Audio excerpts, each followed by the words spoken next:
அவங்க என்ன செய்ய போறாங்கிறது 5 வருஷம் கழிச்சு தெரியும், 2 மாசத்தை தெரியாது. சில அறிவாளிகள் 2 மாசத்துக்குலாம் நம்ம பதில் சொல்ல வேண்டிய அவசியம். தமிழக வெற்றிக் கழக ஆட்சியை குறை கூறிய இயக்குனர் ப. ரஞ்சித் பேச்சிற்கு அமைச்சர் ராதவர்ஜுனா பதிலடி கொடுத்துள்ளார். வன்னியரசு அமைச்சர் என்ன மாற்ற நிகழ்வு போல சில பேர் கேட்டாங்க. வன்னியரசுடைய அமைச்சரவையில் 5000 கோடி ரூபாய் வருஷத்துக்கு 5 வருஷம் 25,000 கோடி ரூபாய். ஒரு தலித் சகோதரர்கள் விசிகேல இருந்து வந்து 25,000 கோடி தன்னுடைய மக்களுக்காக செலவு செய்ய போறார். பாத்தீங்களா?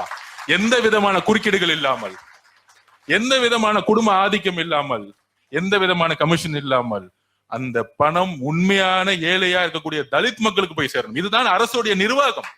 இது பேர் நிறைய பேருக்கு புரியல. எல்லாத்துக்கும் பதில் கொடுக்க வேண்டிய அவசியம் இல்லைன்னு நினைக்கிறேன். 8 தலித் அமைச்சர் உருவாக்குறதுக்கு 75 வருஷம் ஆச்சு. 75 வருஷம் ஆச்சு. அவங்க என்ன செய்ய போறாங்கிறது 5 வருஷம் கழிச்சு தெரியும், 2 மாசத்தை தெரியாது. சில அறிவாளிகள் 2 மாசத்துக்குலாம் நம்ம பதில் சொல்ல வேண்டிய அவசியம் இல்லை. அதனால நாம் நம்ம கடமையை செய்வோம். செய்திகளை உள்ளது உள்ளபடி தெரிந்து கொள்ள ரெஃப்ளெக்ட் நியூஸை சப்ஸ்கிரைப் பண்ணுங்க.